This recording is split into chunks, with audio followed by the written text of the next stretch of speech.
Narito na ang mga pinakamalalaking balita sa One North Central Luzon ngayong Biyernes. Pananakit ng dating barangay chairman sa Lawag City sa isang trabahador na hulikam. Mag-ama na lula ng motorsiklo, patay sa aksidente. Ilang tsuper nahihirapan na raw magpakarga ng langis dahil may ilang gasolina na ang nagsara. At kuting na inilagay sa bulsa habang naghahanap ng gatas ang fur mom, trending. Ito ang GMA Regional TV, One North Central Luzon. Magandang hapon, ako si Chris Zuniga. Patuloy na inebestigahan ng pulisya ang viral video kung saan makikita ang pananakit ng 3 lalaki sa isa pang lalaki. Sa paunang investigasyon ng otoridad, napag-alaman na ang nanakit ay isang dating opisyal ng barangay sa Lawag City at 2 kasama nito. Sa video, makikita na kinakausap ng dating opisyal ng lalaki at pinaamin sa umano'y insidente ng pagnanakaw. Ilang beses na hinataw ng dating opisyal ang lalaki gamit ang kawayan. Sa halip na umawat, pinagtulungan pa itong bugbugin ng 2 kasama nito.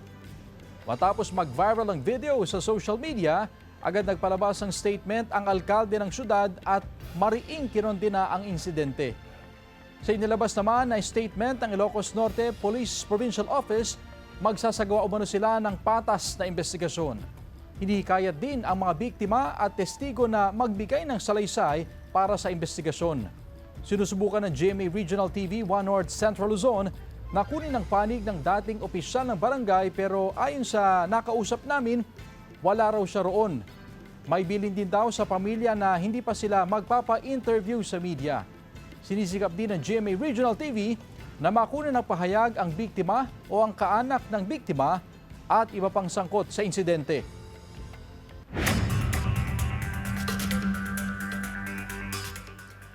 Nasawi ang 29 anyos na lalaki at ang kanyang 3 taong gulang na anak na babae matapos sumalpok ang kanilang sinasakyang motorsiklo sa kasalubong na tricycle sa bahagi ng Barangay Dumpay sa Basista, Pangasinan noong Martes.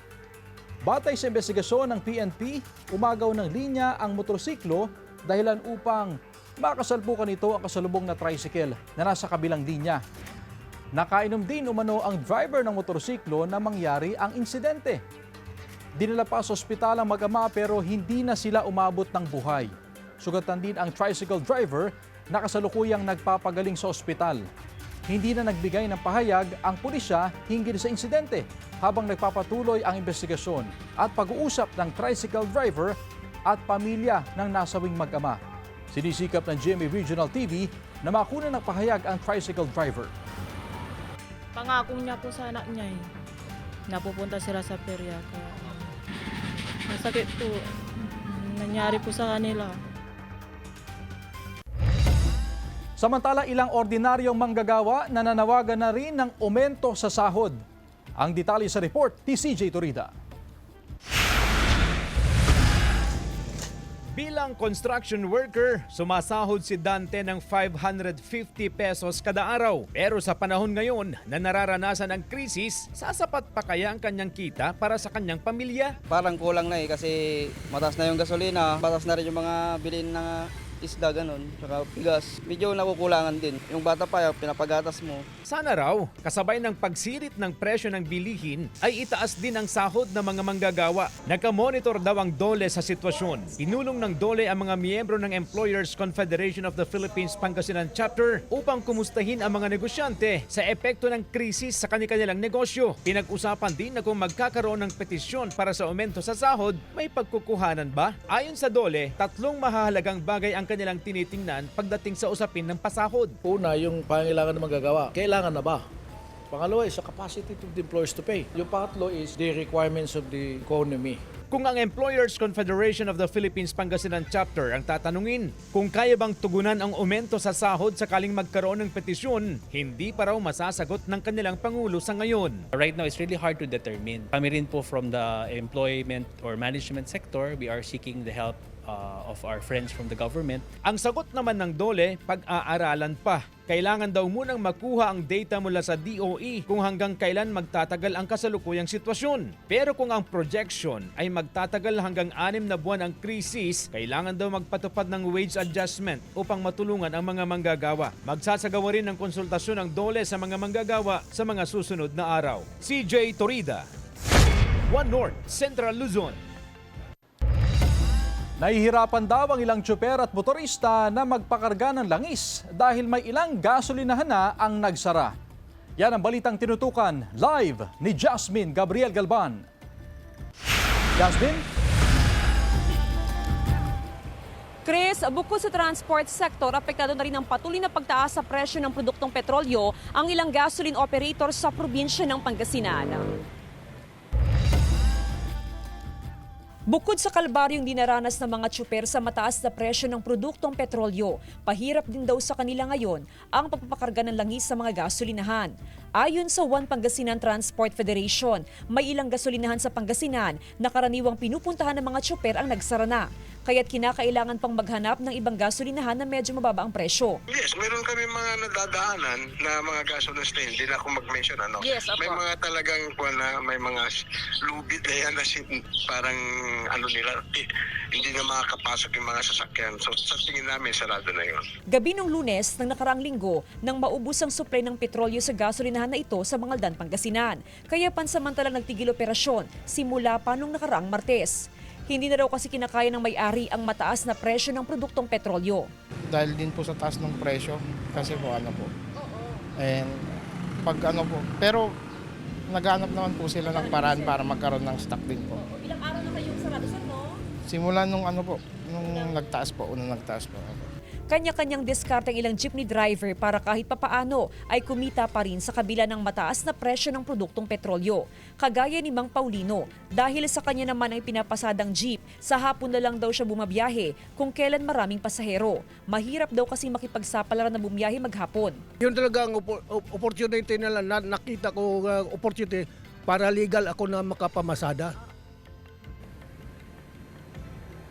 Chris, para sa transport sector, ganun din sa mga motorista maghanda na sa panibagong oil price hike. By next week, sinilabas na projected fuel price hike ay magkakaroon ng 14 hanggang 14 pesos and 50 centavos na pagtaas sa kada litro ng diesel habang 7 pesos hanggang 7.50 naman sa kada litro ng gasoline. Samantala, patuloy ang panawagan ng One Pangasinan Transport Federation sa national government na maipamahagi na yung fuel subsidy para naman sa mga driver at operator. Chris? Maraming salamat, Jasmine Gabriel Galban.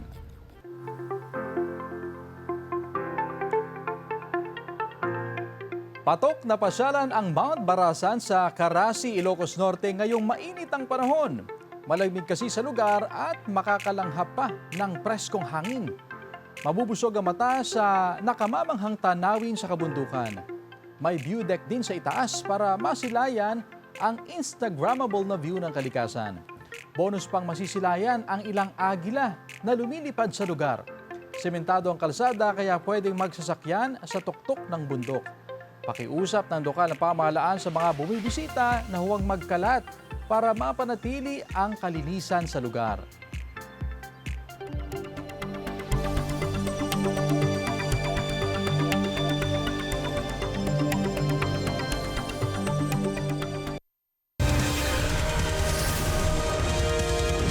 Ito ang GMA Regional TV, One North Central Luzon.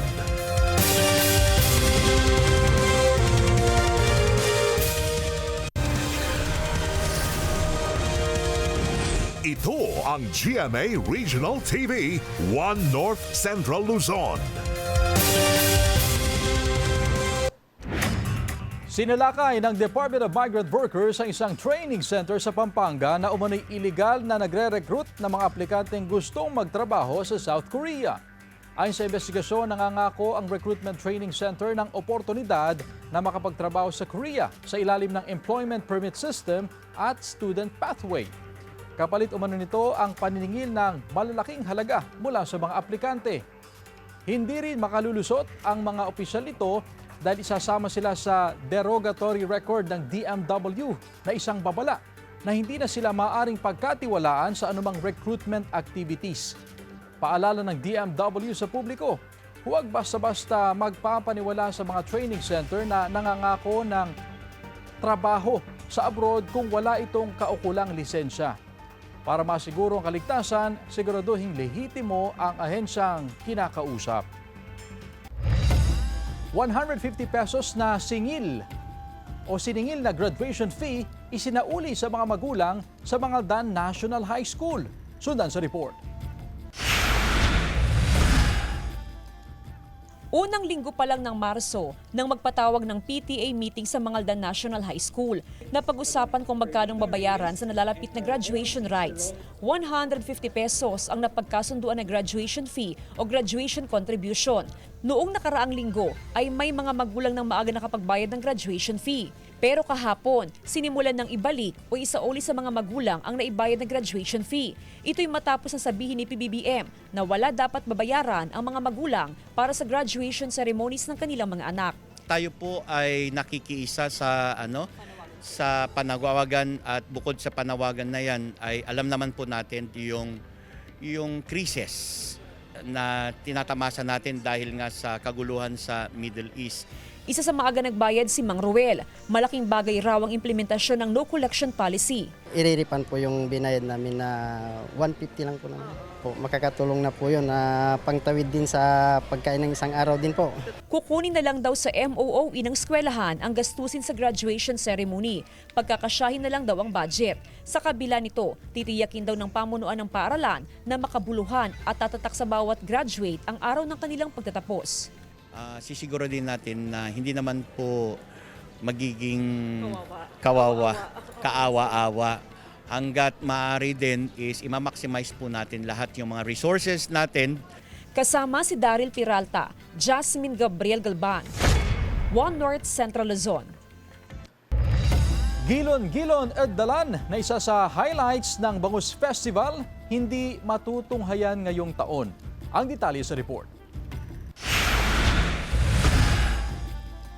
Sa isang social media post ni Dagupan Mayor Belen Fernandez, tinanggal ang Gilon-gilon at dalan bilang isa sa mga aktibidad ng Bangus Festival 2026. Bahagi ito ng cost-cutting measures ng lokal na pamahalaan bilang pagtalima sa mandato ng gobyerno dahil sa epekto ng krisis sa Middle East. This is also in line with the policy of the city mayor to cut down costs for electricity and gasoline.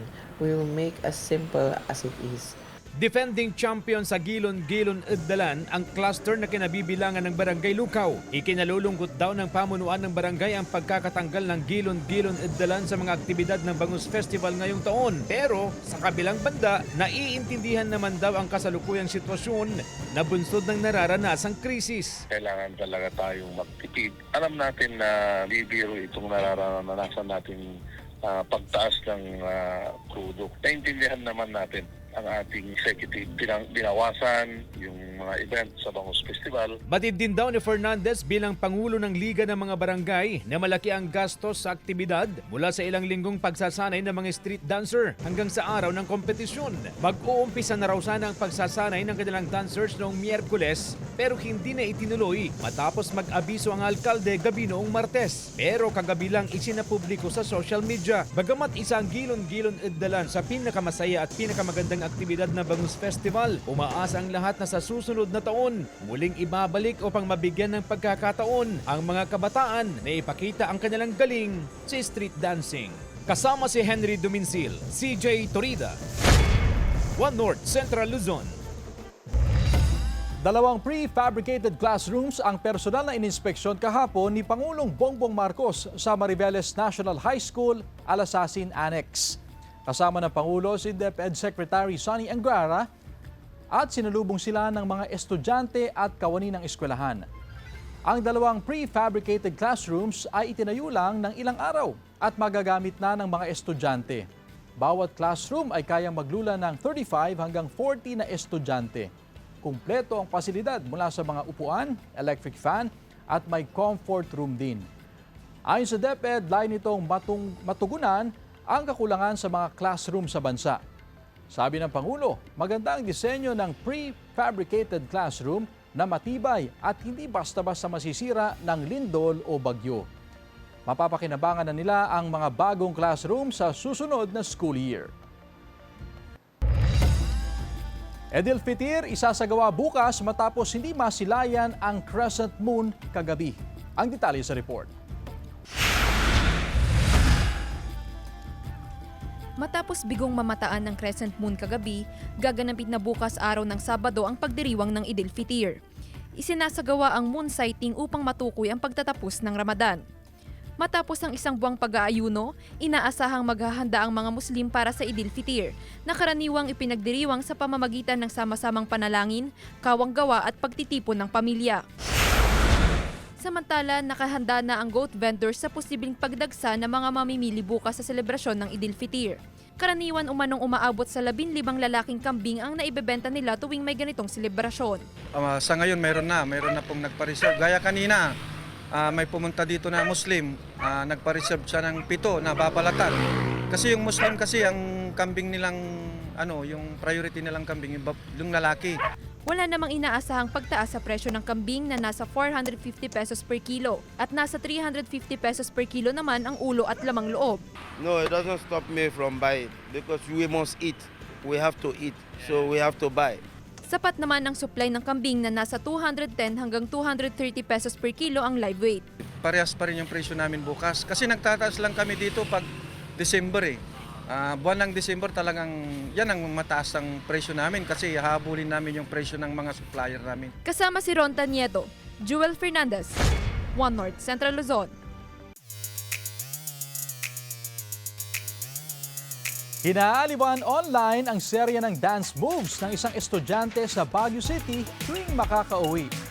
Sa kanilang bahay sa Baguio City ang moments na yan, recorded pa gamit ang kanilang CCTV. Para saan nga ba yan? Just got home with the moves ang atake ng 4th-year pharmacy student na si Pia Gerlan. Imbes kasi na dumiretso sa loob ng bahay, may moment of groove muna si Pia. Ang mga yan may purpose naman. For the sayaw siya para ipaalam sa mga magulang na nakauwi na siya.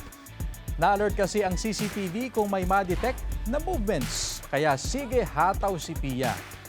Bentang-benta naman ang dancing sa gate, videos ni Pia na magsisilbi ring aniyang memories. Ang mga video, milyon-milyon na ang views online.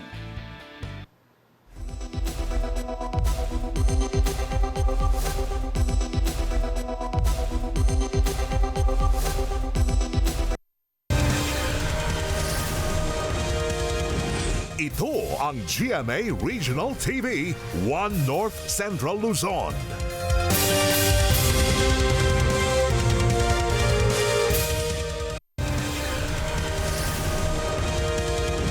Ito ang GMA Regional TV, One North Central Luzon.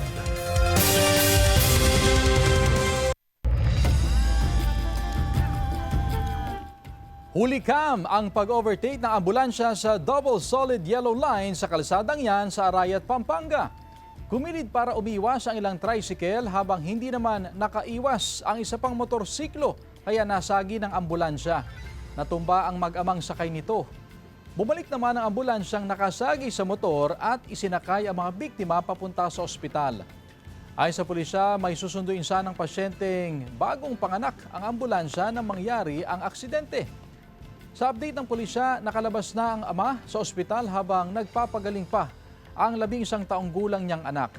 Nangako ang driver ng ambulansya na sasagutin ang gastusin sa pagpapagamot sa mga biktima. Sa RA 4136 o Land Transportation and Traffic Code, kailangang magbigay daan sa mga on-duty na emergency vehicle tulad ng mga truck ng bumbero at ambulansya. Nagkaharap na ang mga kaanak ng namatay na rider at driver ng tricycle na sangkot sa aksidente sa Mangaldan, Pangasinan. Narito ang follow-up report. Nagdadalamhati ang mga naiwang kaanak ng 29 anyos na rider na nasawi sa aksidente sa Mangaldan, Pangasinan. Pauwi na raw sana ang biktimang si Jonar Petrola, sakay ng motorsiklo nang mangyari ang aksidente. Sa totoo lang po, yung nararamdaman ko hindi ko po maipaliwanag kasi biglaan po yung pangyayari talaga. Na hindi namin inaasa na tatawag sa akin na madaling araw yung bunso naming kapatid na sabi niya sa akin, na-aksidente daw si kuya, grabe daw sabi niya. Nasawi rin ang pasahero ng tricycle na nakabanggaan ng motorsiklo ni Petrola. Nagkaharap ang kaanak ni Petrola at ang driver ng tricycle sa himpilan ng pulisya kaninang umaga. Kwento ng tricycle driver na tumanggi ng humarap sa kamera, pauwi na rin sana sa Barangay Poblasyon ang mangyaring aksidente. Habang binabagtas ang National Road sa bahagi ng Barangay Bari, bigla raw siya nataranta nang makasalubong ang motorsiklo ng biktima. Nawalan siya ng kontrol at napunta sa linya ng motorsiklo. Po, kakasalubong na single. Tapos nagminor na po ako at saka nagpreno po. Pinigaw ko yung preno sa kanan tsaka parang umiiwas na. Iniiwasan ko yung single. Makikita pa raw sa CCTV footage na sinubukan pa ng motorcycle rider na iwasan ng tricycle. Ito pong tricycle natin ay inuha niya yung lane ng nakamotor na to at sa lakas po ng impact, pumasok po yung motorcycle na to sa loob ng sa tricycle, sa bicycle po. Doon sila na-stop. Samantala, patuloy ang panawagan ng pulisya sa mga motorista na maging maingat at responsable sa pagmamaneho para iwas disgrasya. Kasama si Daryl Peralta, Jasmine Gabriel Galban, One North Central Luzon.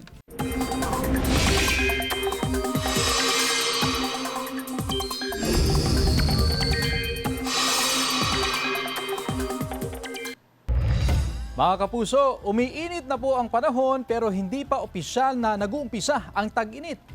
Dahil yan sa patuloy na pag-iral ng Northeast Monsoon o amihan, lalo na sa extreme Northern Luzon. Pero yan ay humihina na at unti-unti na ring mas mararamdaman ang epekto ng easterlies. Base sa datos ng Metro Weather, may tsansa na maulang panahon sa Abra at Benguet. Posible rin ang may hinang pag-ulan sa Pangasinan at Zambales. May tsansa rin ng pag-ulan sa iba pang bahagi ng bansa. Apektado na rin ng mega oil price hike ang mga mangingisda sa bayan ng Dinalungan sa Aurora. Ayon sa presidente ng Dinalungan Fisherfolk Association, marami sa mga mangingisda sa lugar ang hindi makalaot dahil sa mataas na presyo ng diesel. Sa taas ng kanilang konsumo, hindi raw sapat ang kanilang kikitain kung sakali, kaya't minabuti na lamang nilang hindi muna lumaot. Nananawagan ng tulong sa gobyerno ang mga apektadong mangingisda. Sa ngayon, halos 100 piso na ang kada litro ng diesel habang nasa 88 hanggang 89 pesos naman ang kada litro ng gasolina.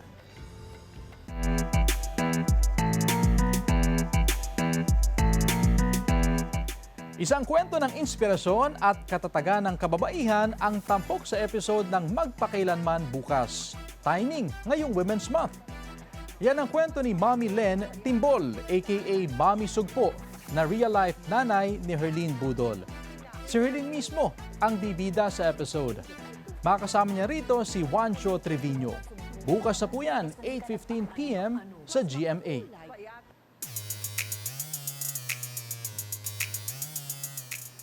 Pusa na tila nagre-relapse at kuting na inilagay sa bulsa habang naghahanap ng gatas ang fur mom, kinaaaliwan sa social media. Silipin sa report.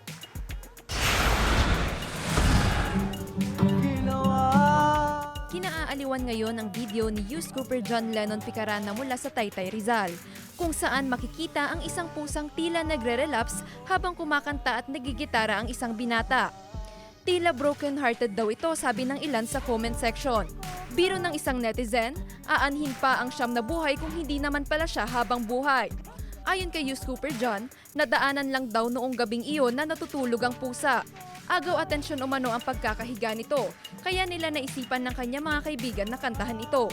Dagdag pa ni John, hindi raw nila lubos akalain na magti-trending ang video. Trending sa social media ang adopted kitten na si Levi dahil inilagay siya sa bulsa ng kanyang fur parent habang naghahanap ng gatas. Kwento ni Youth Cooper Sofia, napulot nila si Levi noong March 14. Sa kanyang tansya, nasa 4 to 6 weeks old pa lang daw ang kuting. Nahirapang maghanap ng gatas si Sofia para kay Levi. May nakapagsabi umanong may available sa isang grocery store kaya pinuntahan nila ito. Yun nga lang, nag-aalangan silang pumasok dahil dala nila ang kuting. Kaya't sinabihan niya ang kanyang nanay na ibulsa muna si Levi. Hindi man nakahanap ng gatas ang mag-ina para kay Levi, may mabuting pusong netizen naman ang nagbigay ng gatas para sa kuting. Jewel Fernandez, One North Central Luzon.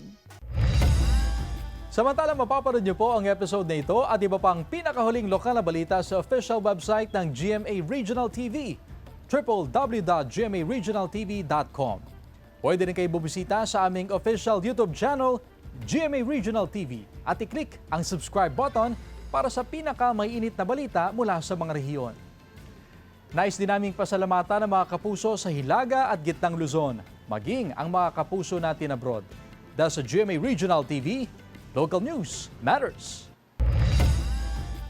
At yan ang mga pinakamalaki at pinakahuling balita sa Hilaga at Gitnang Luzon.